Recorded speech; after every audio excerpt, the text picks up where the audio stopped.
Finish every sentence that we're about to say. Here's the biggest thing that happened to me is I had lost, X amount of fights by submission in the second round, right around 7 minutes of the fight, dominated up till then. I go, this just isn't physical. I got a mental problem, and I'm finding out where it's happening. So I treated it like an alcoholic, where the first thing I had to do was admit I got a problem and ask for help. And I went in and saw a guy, a sports psychology guy. One of the huge things that I realized that everybody's going through it. I used to think there was something wrong with me. I used to be really embarrassed about it. And I talked to Randy Couture about it. And Randy said that the one thing that he learned is that he could never defeat it. He could never defeat the second guessing or the negative voice in his head. And that he just learned, I just got to learn to compete with it. I can't kill this off. I got to compete with it. When doubt seeps in, you got two roads. You can take either road. You can go to the left or you can go to the right. And believe me, they'll tell you failure is not an option. That is ridiculous. Failure is always an option. Failure is the most readily available option at all times, but it's a choice. You can choose to fail, you can choose to succeed. And if we can plant seeds and let him know, move your feet, keep your hands up, stay off the bottom, that is the road to victory. Or self-doubt and negative talk, and that is the road to failure. But failure is always there, and it's okay to recognize that. I mean, if I can leave you with anything today in my own journey through this, it's one, it's okay, and two, it's normal. And as athletes, and especially as men, as male athletes, we hate to admit weakness, even to ourselves. And when you're dealing with something, you get some kind of a hiccup, yeah, first thing, acknowledge it, like you just did.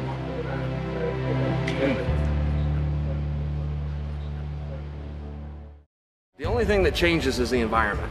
Just to give you guys an example, it's a very, very famous study done. This gentleman brings in a long 2x4. He sets the 2x4 down and has a group like this, and he asks random people to walk the 2x4 heel to toe. So they lay the 2x4 on the mat, everybody gets up, and they walk it like it's no big thing, right? Big deal. He brings in 2 big step ladders. He hangs the 2x4 across the ladders and he asks them who's ready to walk it. Nobody raises their hand. The environment changed, but the act doesn't. And on game day, environment changes. Why? Because they put a referee in there, make you take your t-shirt off, they bring in Uncle Dana. It's the same thing, it's the same 2x4, it's the same ring. I apologize for this being short, but I wanted to cover a couple positions. We always end up in an over and under, whether we want to be there, whether we force it, or we end up there defensively, or we end up there on accident. We got to know what to do there. Okay, and we also have to know how to protect ourselves there. Don't start leaning over. You open for knee. We always end up in a single. If I panic, that gives him an opportunity. I need to realize he does not have my leg. I've got his hands. I got his hands, okay? Got to change your mindset. Guys, I'm so happy that you're here. I'm so happy that you guys care about this sport, that you care about your gym, and that you came. Something that happens in competitions, especially in ones like we're all in, especially where it's one-on-one, and there's no team, and there's no pads, and there's nowhere to hide, is people don't participate for the fear of failure. Guys, who cares about that? Don't get caught up in fear of failure. You'll miss out on everything. You won't get the grades you should get. You won't apply to the schools you should get into. You won't apply for the jobs. You won't get the interviews. You won't ask out the girls you want to ask out. You won't do anything you want to do. You'll be so worried about failure. Get past that. It doesn't matter. And set your goals high. You gotta talk about, I want to be the UFC champion. And then you think about it, you go, oh man, that's too hard. I can't do that. Well, then back it up a little bit. Back it up a little bit. Put yourself in a position where you know you're successful. Okay? Let's say you're going to fight a guy in the UFC. You go, oh my goodness, the lights, the camera, how am I going to do this? Well, back it up a little bit. Are you the toughest guy in your street? You the toughest guy in your street? If that guy moves onto your street, you don't have to follow his rules? Are you not the second toughest guy in your street if he moves into town? Of course not. He's not going to beat you for the toughest guy on the block, then he's not going to beat you Saturday night in the octagon. And if you go back, maybe you live on a tough street? Huh? Toughest guy in your house? All of a sudden, he takes the remote control, he's holding the bag of Doritos? Of course not. He comes into your house, you're the toughest guy in your house. So if he's not going to beat you in your living room, he's not going to beat you Saturday night in the octagon. If you've got a tough family, maybe you've got to back it up a little bit. You the toughest guy in your bedroom? You the toughest guy in your bedroom? Hell yeah! And if that turkey comes over and he walks through the door, all of a sudden you got to give him the covers and sleep on the floor? Of course not!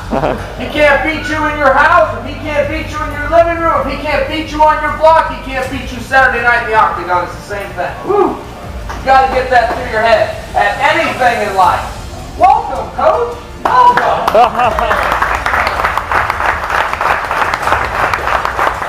So get that through your head, and don't ever be afraid to fail. Yeah, what is afraid to fail? You want to try anything. You want to try anything. It's a two-man sport. Somebody's going to win and somebody's not, and that's fine. We like those terms. We agree to those rules. We will agree to those rules every day, but we will never refuse to participate because we're scared to fail. Shake somebody's hand before you leave. Stick around as long as you want. Thank you all for coming.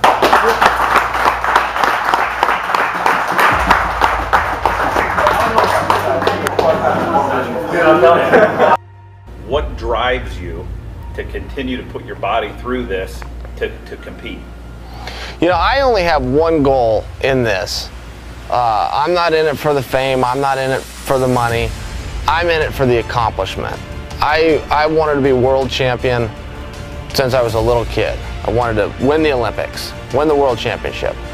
And I used to watch Sugar Ray Leonard fight. And I'd go put on my black trunks and tape up my hands and come in the kitchen and throw a bunch of punches in front of my mom. Tell her I was going to beat up Sugar Ray someday. And that wasn't to get on TV, and it wasn't to get money. That was, I want the belt. I want to be world champion. I want, you know, one day, one moment, one night, best in the world. And that's what it's all about for me. Every day, that's what I think about. You know, I think about the new guys coming in. I think about the current guys that are here, the veterans. And you got to beat them all. You got to be ready to beat them all. Every style, every guy, every man alive, if you want to be world champion. And there's just no time to waste. You can't waste any time. If you watch this video, if you're watching right now, and you're motivated by something I'm saying, change your shoes, get out the door right now. Don't waste any time. Don't do it tomorrow.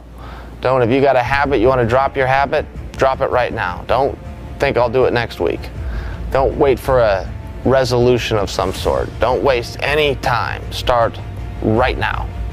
That would be my biggest advice. But that's what drives me. You know, I've got a goal. You always want to set a goal, and then set your little goals to achieve the big goal. And you know, being consistent and being driven, and good things will happen. Okay? Don't just watch that. I want you to watch how these guys are warming up. I want you guys to watch what these guys wear when they're warming up.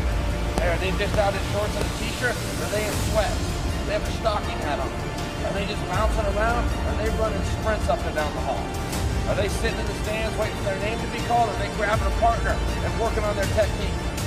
Those are the things I want you guys to pay attention to. When they get taken down, do they stay there and hope? Or do they come up off the mat, turn around and face the guy and keep trying? A champion, a tough guy. You know, you'll hear that a lot. It's the biggest compliment you can get. When I'm done competing, I want to be known as a tough guy. Yeah, that was a tough guy. Yeah, those are the guys I look up to. The guys where it doesn't matter what the score is, they're going hard the whole time. If they're behind by 100 points or they're ahead by 100 points, they're going hard the whole time. They're trying to get one more. They're ahead by 100, they want to be ahead by 101. If they're down by 100, they're going to close that gap to be down by 99. Those are the guys that I personally look up to. Those are the guys when I get on YouTube at night, I'm looking for those tough guys. You know, guys like John Smith and Chael Sonnen, the Schultz brothers. Tough guys closing that gap that are grinding for them. So young guys, please pay attention tomorrow to the little things, not just who's getting their hands up. How do they prepare? Do they listen to their coaches? When things aren't going well, do they start to fall apart with their body language? Or do they stay in the fight? Do they stay in that fight? start to get tired, as soon as you start to get behind, as soon as your coach starts yelling at you, a lot of doors open up quick. You got to find that one reason to stay in that battle. One reason to stay in the fire and fight. Belts were white. They were made out of cotton. They were all white. But over time, whoever worked the hardest and was there the most and sweat on it and whatnot, his belt would get darker. So you could walk into a gym after guys had been there for about 10 years and you kind of look around and whoever had the darker belt was going to be better. Now, he's going to be better because he'd put more time in, he got more sweat on it, more dirt, but that's how the darker belt came. So then they actually started calling, okay, well, the darkest belt is black, you're the master, and so on and so forth. But it started to happen very organically. And I thought you'd appreciate that story, but I bring that to you because Clayton was a black belt. He was a master of motivating you. And the guys that I know that were the best, the guys that I looked up to or that got to where I was trying to get, one thing that they did better than anybody else is they just stayed around. They just wouldn't stop. They kept coming back and they kept coming back, and it takes time. It's this really long race. And one of the great ways to get to the top is to just not stop because of so many they drop out. And Clayton was good at making you want to come back tomorrow and making you want to come back tomorrow. He would just motivate. The rest and the training and the skills would take place as a byproduct. He was a master of getting you to want to come back. And that's a very hard sport. You know, when you're talking about MMA, boxing, wrestling, anything like that, that's very hard. If you're tired, if you've had a long day and you know I got to go spend 2 hours getting punched, I mean, it's a really hard thing to get into the car and make that drive and grab your gym bag and make that walk and change your clothes and get onto the mat. You got to be motivated. Clayton was a master.